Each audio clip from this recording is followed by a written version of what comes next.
The second reading debate is adjourned and the bill is referred to the House Committee. 財經事務及庫務局局 Secretary for Financial Services and the Treasury. President, I move the second reading of the Insurance Amendment Number 2 Bill 2020. The aim of this bill is to amend the Insurance Ordinance (IO) in order to enhance the regulatory framework for the regulation and supervision of insurance groups where a holding company for the group is incorporated in Hong Kong. At present, the IA is the group supervisor of 3 international insurance groups.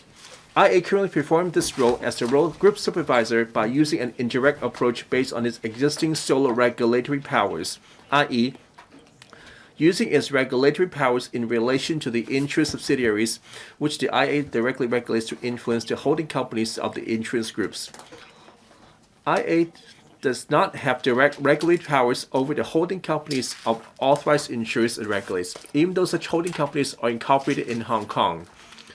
Many authorized insurers, however, are subsidiary companies within a wider group of companies which also have subsidiaries in other jurisdictions carrying on insurance business in those jurisdictions.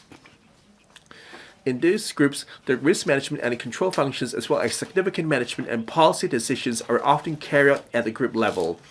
Accordingly, the International Association of Insurance Supervisors, IAIS, require insurance regulators not just to regulate insurers on a solo basis, but also to cooperate and coordinate with each other to ensure insurance groups are regulated on a group-wide basis by agreeing, where appropriate, on one of their members to serve group supervisor in relation to an insurance group. Furthermore, in 2013-2014 Financial Sector Assessment Program, FSAP, the International Monetary Fund recommended that Hong Kong should formulate and implement a clear and comprehensive regulatory regime for insurance group under the IO5.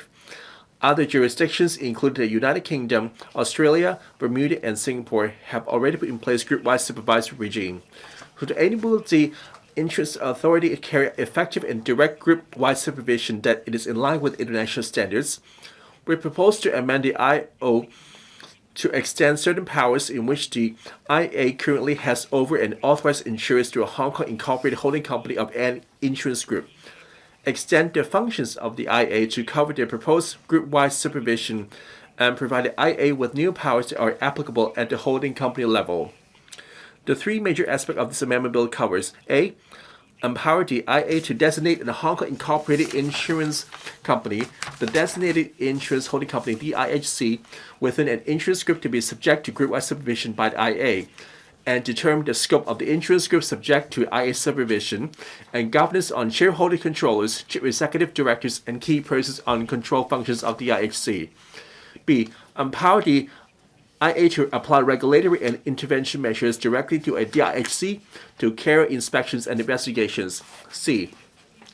Require DIHC to pay prescribed fees to the IA and ensure compliance with the group capital requirements for the supervised group. The fee schedule and detailed group capital requirements will be specified in subsidiary legislation. While drafting for the legislative proposals, we made references to international standards, relevant regulatory regime in other insurance hubs, and has considered the views canvassed from industry consultations and the Electrical Financial Affairs Panel. Upon the passage of this bill, we shall proceed with the next stage, including drafting the relevant subsidiary legislation for the early implementation of our proposals. President, this bill will align Hong Kong regulatory regime with the international standards and practice of insurance regulations, reinforce Hong Kong status as an international financial center, and establish Hong Kong as a preferred base for large insurance groups in Asia Pacific. I urge members to support the early passage of this amendment bill in order to highlight the sustained effort of Hong Kong in enhancing its regulatory framework and competitiveness in such challenging times. I so submit. I now propose the question to you that the aforesaid bill be read the second time. In accordance with the rule of procedure, the second reading debate is adjourned and the bill is referred to the House Committee.